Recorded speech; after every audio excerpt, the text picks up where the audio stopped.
2016 оны намрын ээлжид чуулган ажлын 85 өдөр чуулж төлөвлөсөн асуудлаа амжилттай шийдвэрлэлээ.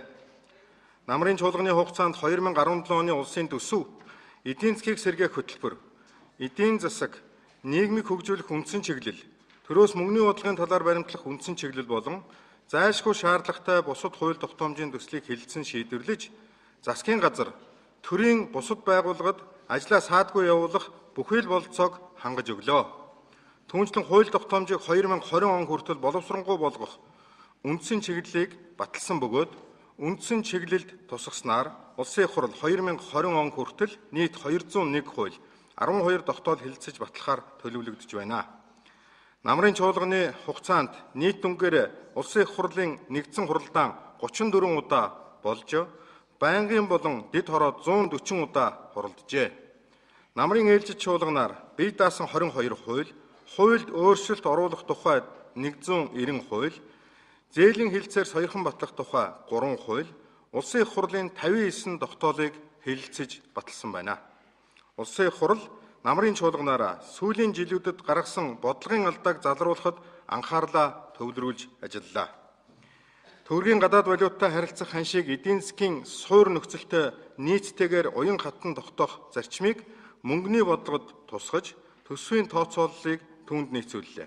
Улсын гадаад өрийн асуудал төр засгийн төдийгүй эх орноо гэсэн сэтгэлтэй хүн болгоны санааг зовоосон асуудал болж байна. 2017 оны эхний ээлжинд төлөгдөх Хөгжлийн банкны 580 сая Америк долларын евробондыг засгийн газар гадаадын хөрөнгө оруулагчдын итгэл найдварыг алдахгүйгээр өнөөгийн төлөвлөж буй байдлаараа цаг хугацаанд нь бүрэн барагдуулах нь зүйтэй.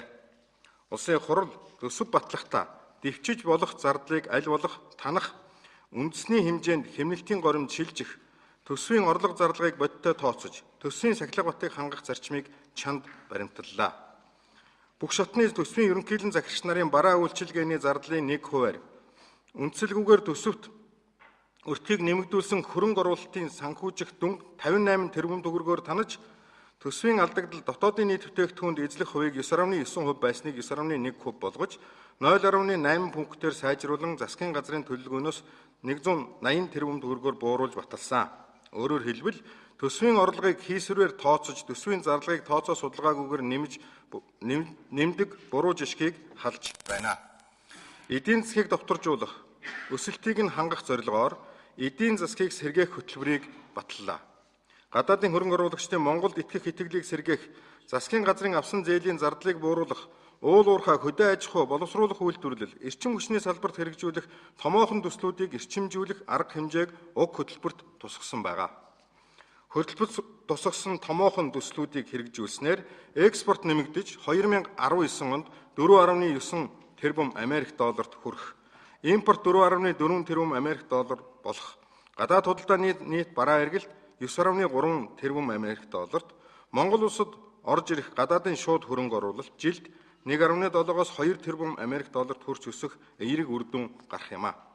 Энэхүү хөтөлбөрийг хэрэгжүүлснээр эдийн засгийн өсөлт 2017 онд 3%, 2018 онд 5.1%, 2019 онд 7.1% хүрнэ гэж тооцоолож байгаа. Улсын их хурлаас зөвхөн хөтөлбөр батлах нь хангалттай бус, энэхүү хөтөлбөрийн зүйл заалт болгоны хэрэгжилтийг засгийн газар хариуцсан бусад төрийн байгууллага албан тушаалтнуудаас Улсын их хурл шаардаж ажиллах болно гэдгийг хэлье. Тиймээс эдийн засгийг сэргээх хөтөлбөрийн хэрэгжилтийн явцыг хаврын чуулганд танилцуулахыг засгийн газарт үүрэг болгож байна. Гадаад дотоодын хөрөнгийн их үүсвэрийг татан төвлөрүүлж, Монгол улсын хөгжлийн томоохон төсөл хөтөлбөрүүдийг санхүүжүүлэн, эдийн засгийн доктортой өсөлтийг хангах үүрэг бүхий Хөгжлийн банкны үйл ажиллагаа байгуулагдсан цагаасаа доголдож, улсын нэгдсэн төсөв, өрийн удирдлагын томоохон бэрхшээл болон хувирсан гэдгийг бүгд хүлээн зөвшөөрөд байна. Энэхүү бэрхшээлийг шийдвэрлэх зорилгоор юуны өмнө Хөгжлийн банкны богино хугацааны санхүүгийн чадварыг тогтворжуулан, үйл ажиллагааны доктортой байдлыг хангаж өглөө. Түүнчлэн Хөгжлийн банкны үйл ажиллагаа явуулах эрх зүйн орчинг сайжруулах зорилгоор Монгол улсын Хөгжлийн банкны тухай хуулийг шинжилэн баталлаа. Энэ хуулиар Хөгжлийн банкны засаглал, ил тод байдлыг сайжруулж, бие даасан байдлыг хангах, цаашид ямар нэгэн улс төрч улс төрийн бүлэглэлийн дохио зангаагаар бус харин эргэн төлөгдөх боломжтой Монгол улсын хөгжилд хэрэгтэй зээлийг шаардлагатай аж ахуй нэгжид нь олгодог болох эрх зүйн орчныг бүрдүүлсэн. Бодит ажлын байр, бодит орлого бий болгодог үндэсний үйлдвэрлэлээ дэмжих зорилгоор аж ахуй нэгжийн орлогын албан татварын тухай хуульд нэмэлт өөрчлөлт оруулах тухай хуулийг энэ чуулганаар баталсан. Энэхүү хуулиар жилийн борлуулалтын орлого нь 1.5 тэрбум төгрөгөөс ихэхгүй газар тариалан мал аж ахуй болон түүнд холбогдох туслах үйл ажиллагаа, хүнсний бүтээгдэхүүний үйлдвэрлэл, нэхмэлийн болон хувцас үйлдвэрлэл, барилгын материалын үйлдвэрлэлийн үйл ажиллагаа явуулж байгаа 4700 орчим жижиг дунд бизнес эрхлэгчдийн орлогын албан татварын хэмжээ 1% болж байгаа юм а. Түүнчлэн төсвийн орлогын байдал хүнд байгаа хэдий ч импортоор оруулж байгаа жижиг дунд үйлдвэрийн зориулалт бүхий тоног төхөөрөмж сэлбэг хэрэгслийг 2018 он хүртэл гайлын албан татвараас чөлөөлөх шийдвэрийг гаргалаа. Ингэснээр 54,000 гаруй жижиг дунд үйлдвэрлэл эрхлэгчдэд үйлдвэрлэлээ өргөтгөх, бүтээмжээ нэмэгдүүлэх таатай боломжийг нээж өгч байна. Энэ салбарт ажиллаж байгаа 767,000 орчим иргэний ажлын байр найдвартай хадгалагдах боломж бүрдэж байгаа юм а.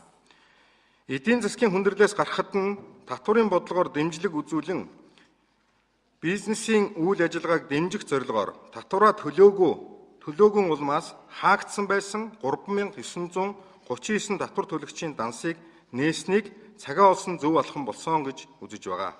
Эрхэм гишүүдээ, улсын эдийн засаг хүнд макро эдийн засгийн үзүүлэлтүүд дордсоор байгаа боловч төсвийн сахилга хариуцлагыг чангадах чиглэлээр гаргасан бодлого шийдвэр үр өгөөжөө эхнээсээ багч гисэн өгч байна.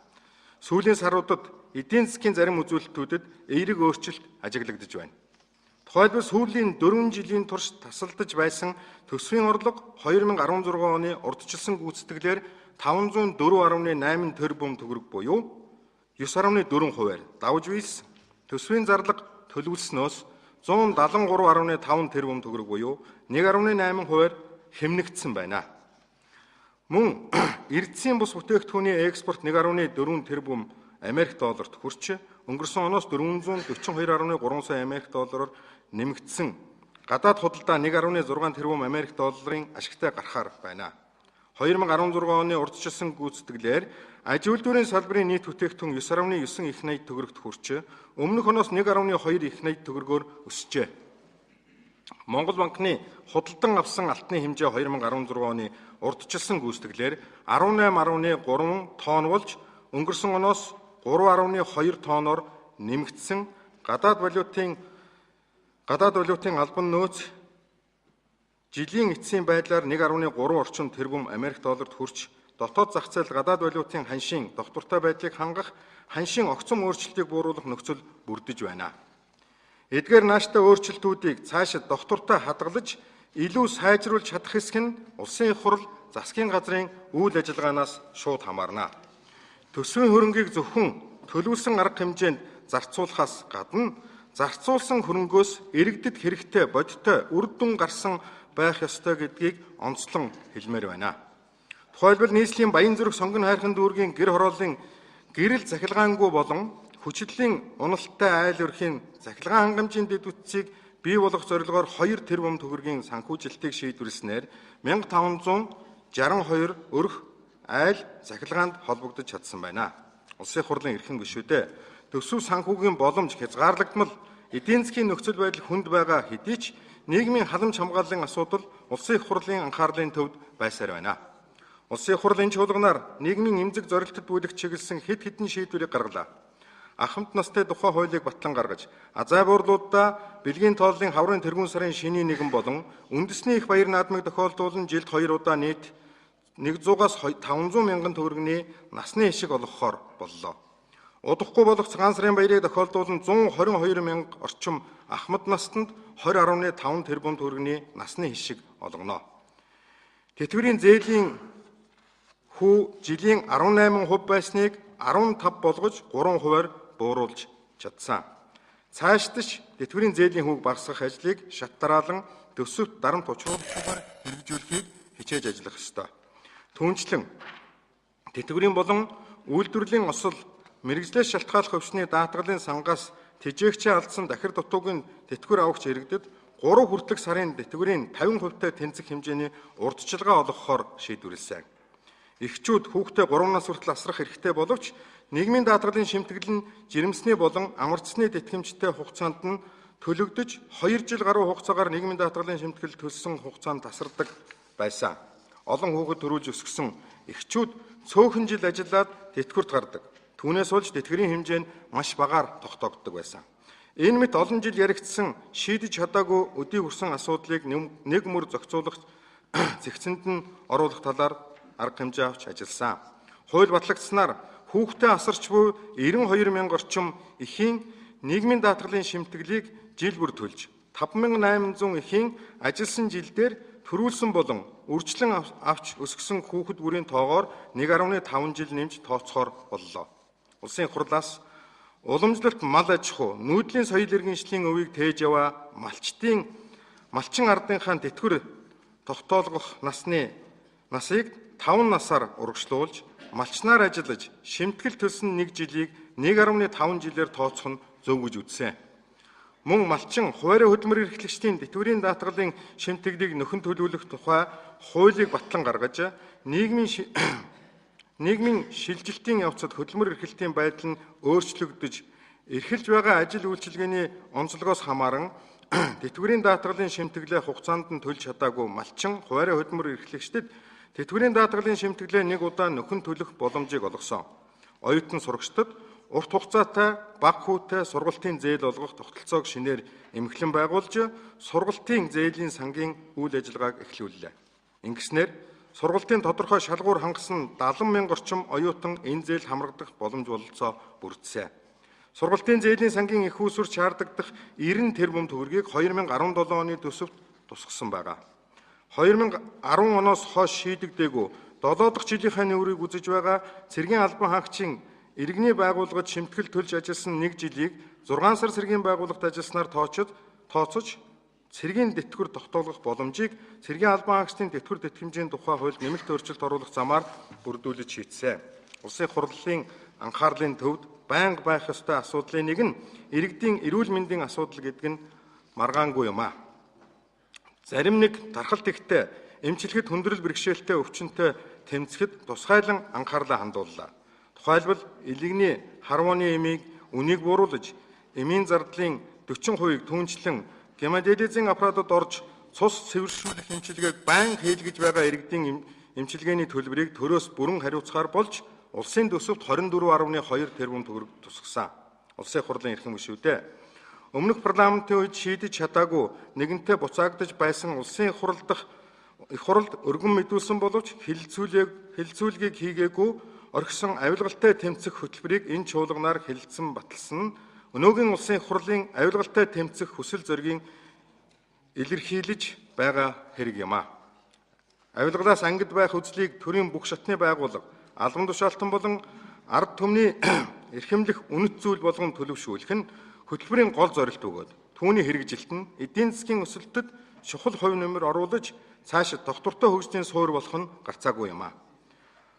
Бодлогыг хэрэгжүүлэх, түүнд хяналт тавих байгууллагууд ялангуяа авилгалтай тэмцэх газар тодорхой төлөвлөгөө гаргаж, үе шат дараалтайгаар уг хөтөлбөрийг хэрэгжүүл бодит үр дүн гаргахад анхаарч ажиллах шаардлагатай байна. Улс орны төр засаг авилгалтай хэрхэн тэмцэж байгааг тооцдог индекс олон улсад байдаг боловч хөтөлбөрийн жинхэнэ үр дүн зөвхөн Монгол улсын иргэд үнэлнэ гэдгийг бид мартах ёсгүй. Улсын их хурл энэ намрын чуулганаар хууль зүйн салбарын эрх зүйн орчныг боловсронгуй болгох, иргэдийнхээ амар тайван амьдрах нөхцөлийг бүрдүүлэх чиглэлээр Монгол улсын хэлийн тухай, цагдаагийн албаны тухай, гэр бүлийн хүчир хийлэлтэд тэмцэх тухай, олон улсын гэрээний тухай зэрэг хуулиудыг шинчилж, иргэний улс төрийн эрхийг баталгаажуулах зорилгоор зөвлөлдөх санал асуулгын тухай хуулийг шинээр баталсан. Гэр бүлийн гишүүд, түүний дотор хүүхэд эмэгтэйчүүд гэр бүлийн орчиндоо амар тайван амьдрах нөхцөлийг бүрдүүлэх, хүчир хийлийн золиос болох аливаа халдлага, үзэгдэлтэй тууштай тэмцэх ажилд шинжилэн баталсан гэр бүлийн хүчир хийлтэй тэмцэх тухай хууль ахиц дэвшил авчирна гэдэгт итгэлтэй байна. Хүн амын талаас дээш хувь нь амьдарч байгаа нийслэл хотын агаарын бохирдлын асуудал төвчж болох хэмжээнээс аль хэдийнэ хэтэрлээ. Саяхан энэ асуудлаар үндэсний аюулгүй байдлын зөвлөлийн өргөтгсөн хуралдаан болж улсын их хурал засгийн газар холбогдох байгууллагад зөвлөмж хөргүүлсэн. Шинжсэн зохион байгуулж байгаа орчны бохирдлын асуудлаарх онцгой байдлын үндэсний хороо яаралтай ажилд орж бодиттой үр дүн гаргаж ажиллах шаардлагатай байна. Агаарын бохирдлыг бууруулах асуудлаар тодорхой санал шийдвэрийн төслийг засгийн газар өргөн баривал улсын их хурлын ээлжид бус чуулганыг хэдийдэж зарлан хуралдуулах боломжтой гэдгийг хэлье. Улаанбаатар хот маань зөвхөн Монгол улсын нийслэл нүүр царай төдийгүй бидний ирээдүйн хойч үеийн ихэнх нь ажиллаж амьдрах хот гэдгийг мартах эрх бидний үеийнхэнд байхгүй. Улсын их хурал, хууль, улсын их хурлын бусад шийдвэрийн биелэлтийг хянан шалгах Монгол улсын үндсэн хуулиар олгогдсон бүрэн эрхээ хэрэгжүүлэх талаар зохих хүчин чармаалт гарган ажиллаж байна. Чуулганы хугацаанд мэрэгжлийн салбарын онцлогийн дагуу улсын их хурлын гишүүдээс бүрдсэн 13 ажлын хэсэг гарч 4 ажлын хэсэг дүнгээ нэгтгэн хууль тогтоомжийн хэрэгжилтийг хангах, эрчимжүүлэх талаар холбогдох эрх бүхий этгээдэд тодорхой үүрэг чиглэл өгсөн байна.